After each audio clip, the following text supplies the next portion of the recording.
So we're here today with Tom Lewis, whom we talked about recently about his series on why Trump cannot win. But now I want to focus on what was his original emphasis on his website, which is about the climate crisis. Tom, welcome to the state of Kentucky. Thank you, Bruce, from West Virginia. I came across your site while doing some research, and I was fascinated by the fact that you wrote regularly and cogently about the climate crisis. And then recently you announced you weren't going to write about it anymore. You were going to focus on politics, which we've been talking about. Why did you start writing about it? And then why did you stop? Well, long ago in a galaxy far away, I was an editor at Time Life Books. And I was in charge of a series called Planet Earth about the Earth sciences. And that put me in touch with some of the world's leading geologists and climatologists. And that's when I became really agitated about the environment and what we're doing to it. And also when I became aware of global climate change. I wrote my first national article on climate change in the early 90s. So I've been writing about it a long time. We knew, the important people knew, the oil people knew, the scientists knew back then, and really in the 70s, what the greenhouse effect was, what it was likely to do, what the danger was. And I became engrossed in the subject and agitated to get the word out that this was a clear and present danger that people needed to be aware of. And that I've been doing that since then in every forum that I can get into. I have recently, several things have happened. I've gotten old and I have begun to find myself repeating myself. I've been writing the same article over and over again. I mean, I could publish that article I published in the 90s today about the possible effect of global climate change on wildlife, and it would probably be news to most of the people who looked at it. And and I got tired, and I also got very pessimistic. I don't think we're going to make it through this crisis. And if I may just say that in my writing for the last 15 years or so, it hasn't just been about climate change. It's been about a whole suite of existential threats to our civilization, our industrial civilization. To me, that's the villain. Industry, the industrialization of everything equals the crapification of everything. And it's the industrial scale of everything that is endangering us, and I think is dooming our civilization. I think a massive correction is already underway. And I don't believe, after, like I say, 20, 30 years of writing on the subject, I don't believe anybody's doing anything serious about it. When you say existential threat,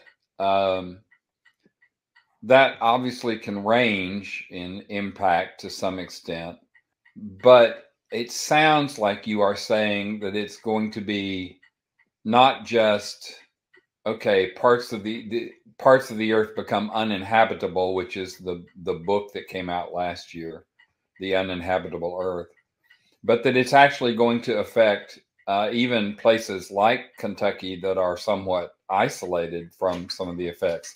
Can you expand on what you mean when you say existential threat? How big is that? I mean an existential threat to the industrial economy, and that's the economy of the majority of the world. Our population has overshot the capacity of the earth to maintain it, to sustain it. We have set global climate change in motion, and it's going to be a existential threat to millions of human beings, as is becoming apparent right now. The existential, I mean, is the existence of the industrial economy. We're going to have a crash, the mother of all crashes, and the only thing that's going to come out the other side is people that are living sustainably, and there aren't going to be many of those. Because it involves growing your own food. It involves producing your energy where you consume it. It involves living in such a way that you improve the circumstances around you, not degrade them. And there are people in many places of the earth, for many reasons, who are doing that now. And I think they'll come out the other side. There is a school of thought that says it's going to wipe out the human race. I don't buy that. Research recently claimed to show that at one point in the history of our species, we were down to 1,300 individuals on the planet. And we came back from that. I think we can come back from this. I think there are places in the world that will remain habitable. There are people in the world who will know how to handle that situation, but it's going to be a hard reign before we get there. Okay, let's go with assuming that everything you say is true, and I'm not doubting it. I'm just saying let's use that as a hypothesis here. You may be surprised to know there are people who doubt what I say. Oh, no, I know that. Most of them work for large oil companies. Yes. So what would you then recommend that those of us who are listening to this should do? What is the next steps we should be taking? If one wants to survive what's coming, one has to get out of the city. One has to find some land in a reasonably safe space, learn to grow food, cut back on one's consumption of everything, and live sustainably. And everybody that I say that to said, well, I can't do that. I can't afford to do that. Well, okay, then. then yours is the alternative.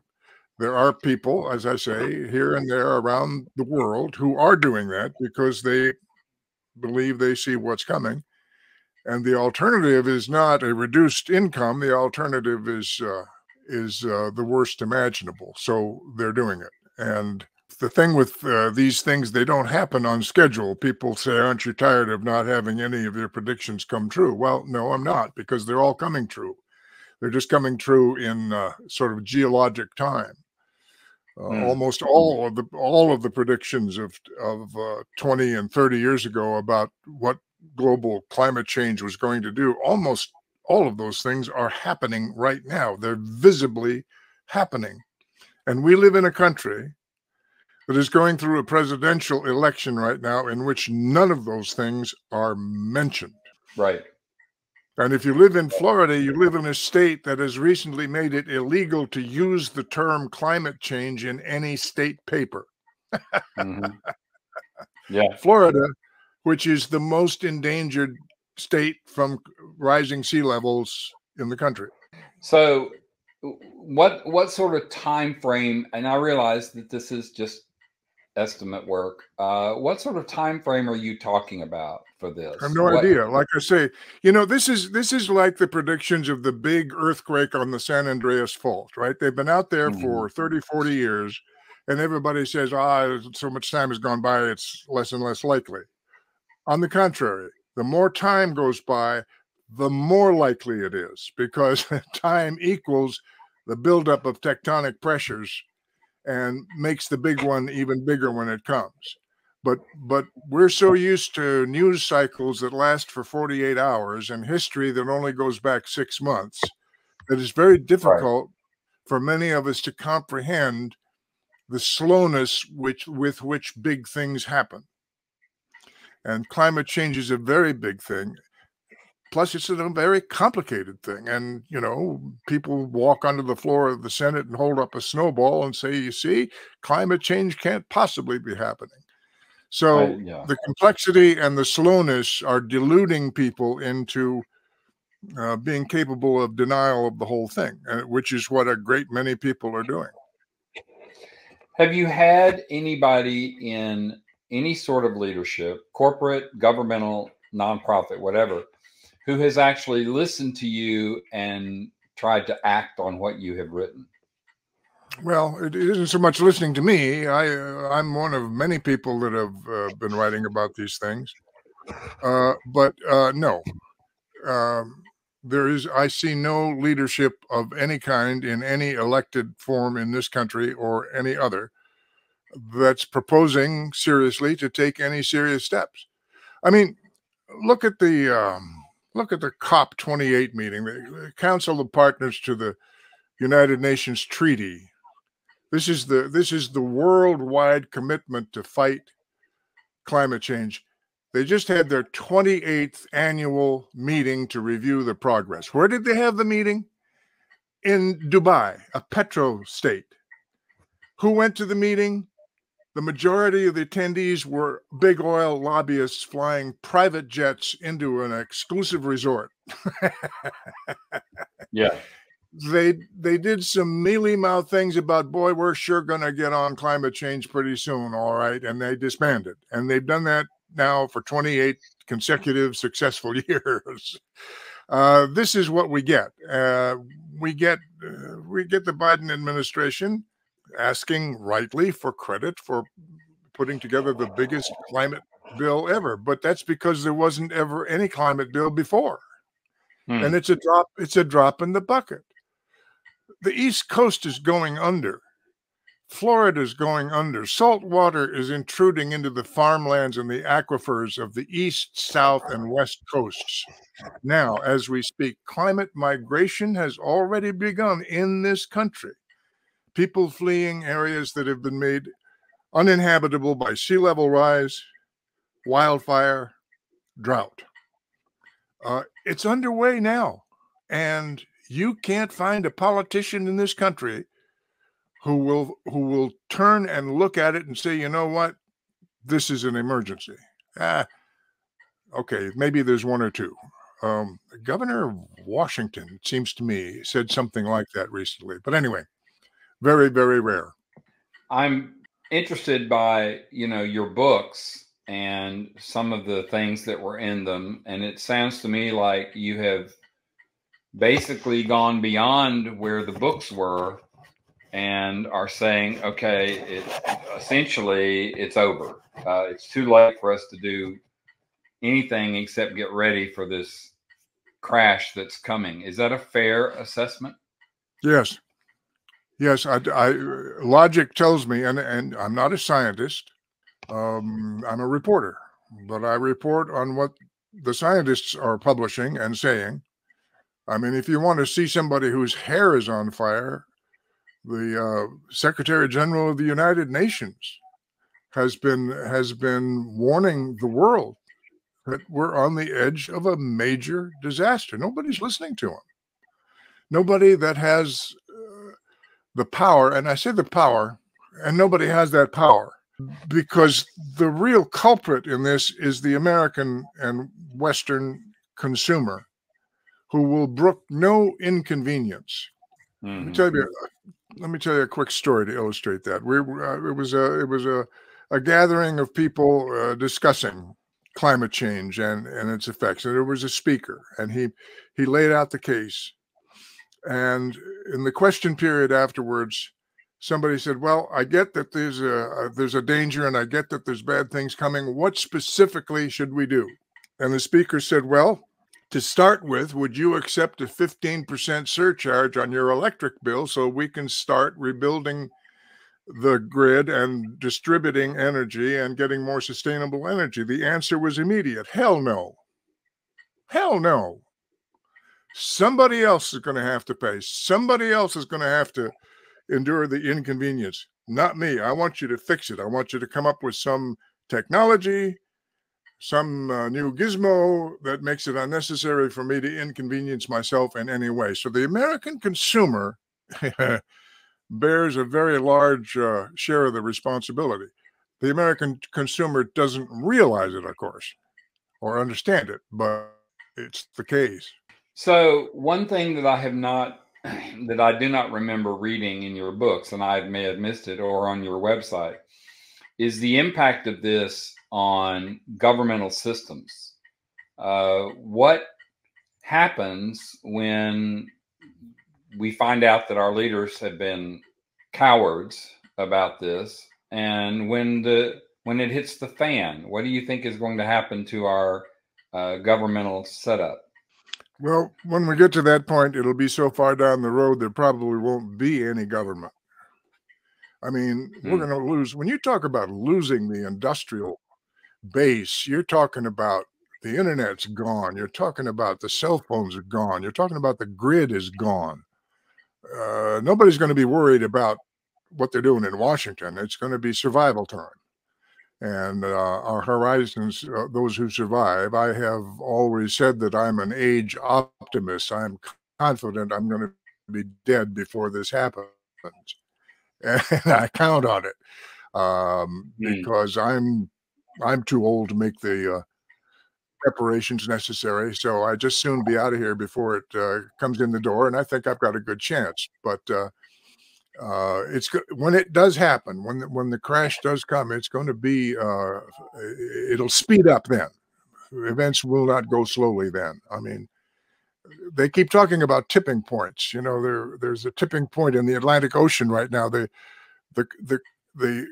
lateral circulation of the Atlantic Ocean, the Gulf Stream, for example, is slowing down.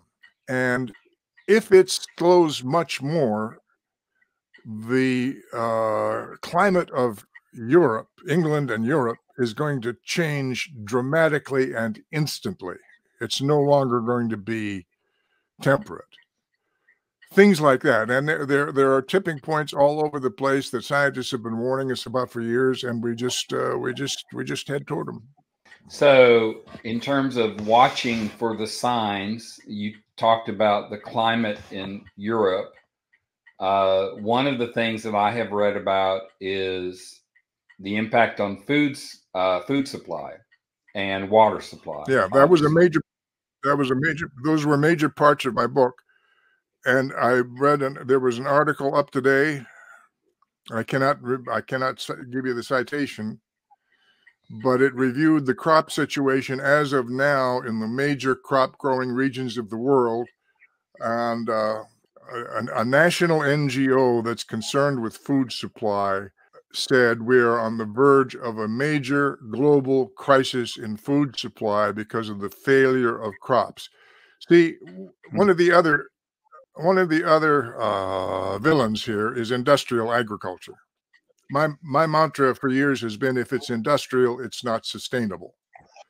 Mm-hmm. Industrial agriculture destroys topsoil and has been doing so with abandon worldwide for decades.